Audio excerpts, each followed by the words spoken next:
Hello mga busing mga madam, it's me again, ang inyong driver na sweet lover na vlogger. Good day sa buong mundo at magandang gabi dyan sa inyo sa Pilipinas. Bago po ang lahat, please dalawin ninyo ang aking YouTube channel.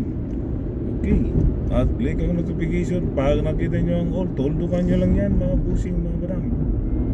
Sa aking FB naman, maraming salamat sa mga pinalangga kong mga followers na hindi po nagsasawa sa akin.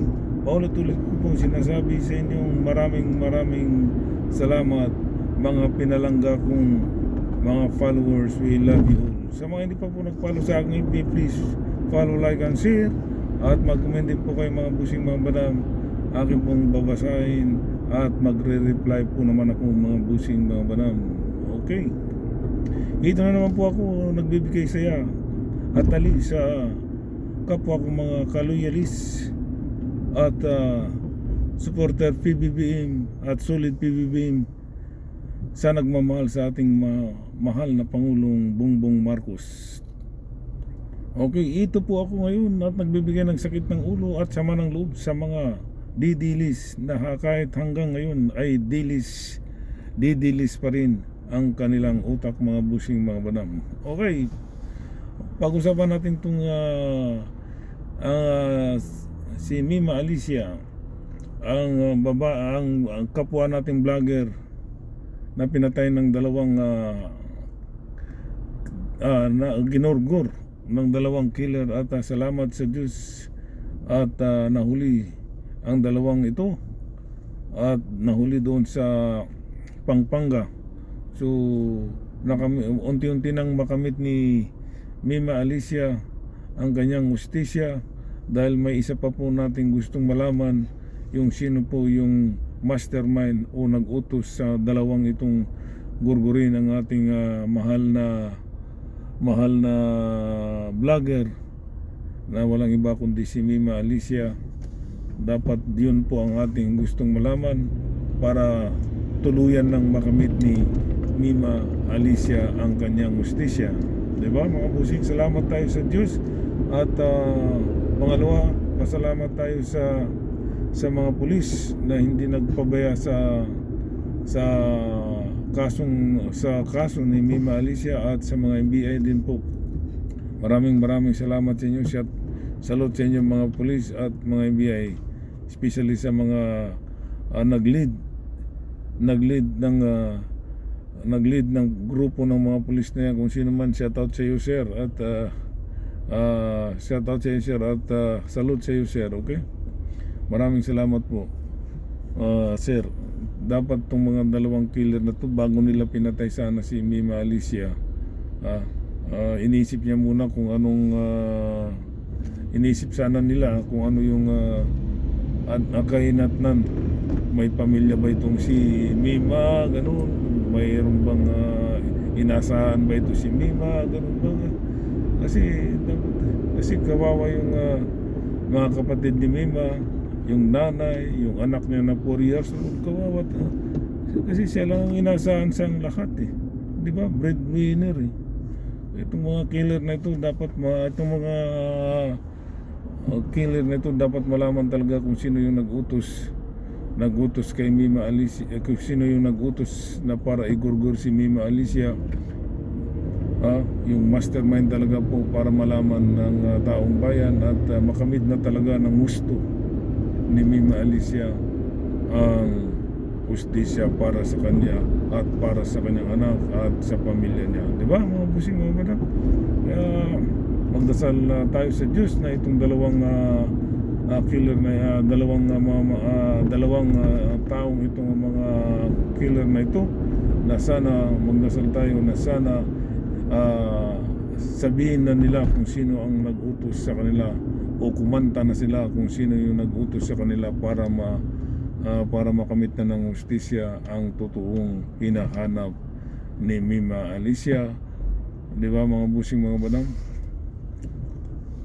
Okay, punta tayo kay Kuan okay, at least ina-update ko kayo kahit na alam ko naman na alam niyo lahat ang nangyayari kay Mima, na-update din kayo kasi through social media and media. So yun po, at least isa na rin akong magpapa-update sa inyo. Ito naman po ito po ang aking updated kay Mima Alicia para sa kanya rin, sa kabutihan din ng ginagawa niyang pag-vlog mga busing mga bana. Okay, punta tayo kay Rocky. Ito magandang balita ito kay Rocky hindi pala magandang balita ito kay Rocky mga busing mga bana. Masamang balita ito kay Rocky. Yung si Rocky na spokesperson ni dating Duterte na si Harry Roque na si Bading. Bad news sa kanya, good news sa mga taong inabuso niya mga busing mga badam, di ba? Si Harry Roque po ay kumpirmadong dininay yung asylum niya sa Austria. O di ba? Bad news kay Roque, pero good news sa buong Pilipinas. Di ba? Good news. O di ba? So ang mangyayari po sa kanya, dahil dininay po si Harry Roque sa Austria, so as soon as possible pwede na siyang arestuhin mga busing mga madam. Kasi wala nang wala nang tawag nito, wala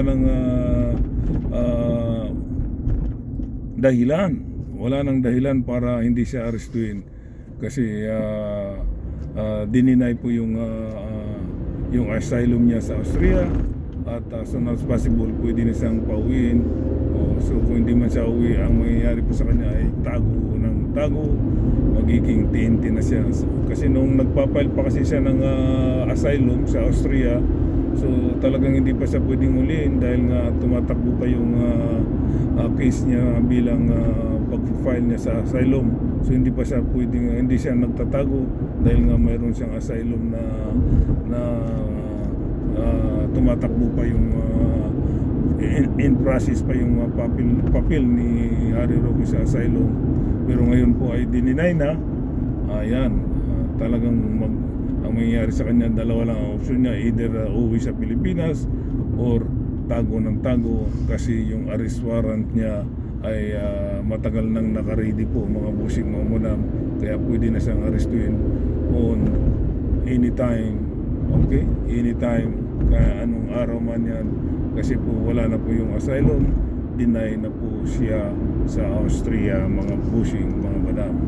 Tuluyan ng magiging sira ulo itong si Harry Roque na number 1 DD list number 1 DD list supporter ni Pangulong Duterte na ngayon ay nasa dahi.